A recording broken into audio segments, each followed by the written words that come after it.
Hey, buddy.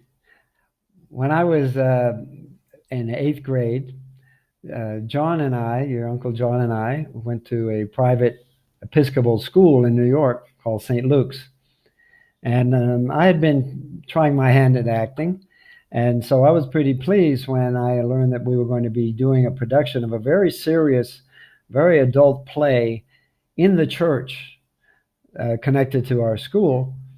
And the play is Murder in the Cathedral by T.S. Eliot. It's a play written in poem style, and it's about an actual historical event in the history of England about a real troublemaker and his fight with the church. And it later became a popular Hollywood movie, this story. But in T.S. Eliot's version of it, I played Thomas a Becket. He was a bishop in England who had been friends with the King of England, and based on his principles, went against the king and got murdered in his church by soldiers of the king in return. And so it was a very dramatic play, and it made it just that much more interesting that we were doing it in this lovely old church, St. Luke's, on Hudson Street in the Greenwich Village.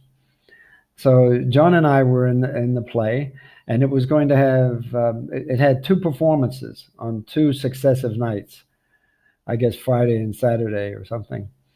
And the first performance, I was chosen to be the lead, uh, Thomas a Becket, and I had the most lines and had the most uh, stage time during this performance.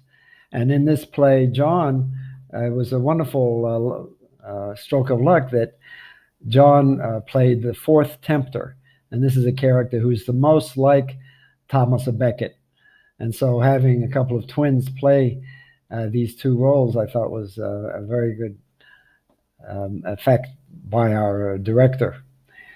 So the first night went well. I enjoyed doing it. The biggest problem I had was at one point during the performance, I had to climb these steps into the pulpit where the minister gives his sermon and give a sermon that was in the play.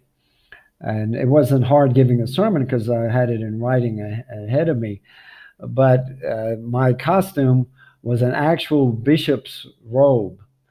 And because I was only, what, 13, the robe was too big for me. So every step that I took up up to the pulpit became I was stepping on more and more of this long robe until by the time I reached the top, I was on my hands and knees and had to pull myself up so that the audience could see me.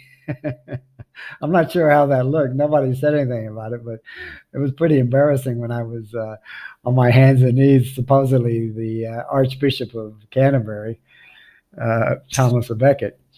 And after the performance, it went so well that a few of our classmates, and I will keep their names secret for now, but I'll let you know if you want to really know it. They got into a bottle of a liqueur called Southern Comfort, which is an awful, very sweet liqueur, and they got themselves a little drunk. And because of that, they were suspended. They weren't going to be allowed to perform in the second performance the next night. And one of these was going to be the first tempter. And so um, the director asked me the next morning, after all the suspensions and all this, the drama had taken place off stage, asked me if I would play the first tempter that night. And I hadn't prepared for it, and I had to go through the lines really quick and to try to memorize them. But that's what I did that night. I played one of the important tempter roles. Um, and I think it was the first tempter. I could be wrong. John will correct me, I'm sure, if I'm wrong. So that was another performance and very important play. If you ever have a chance, it's a very interesting play, Murder in the Cathedral. So I hope you have a chance to look at it, and if you're ever interested, try your hand at acting. We did it quite a bit back then in my teen years, and I enjoyed it quite a lot. So, anyway, take care of yourself, and whatever you do, make it fun and a great performance. All right, buddy? Take care. Bye.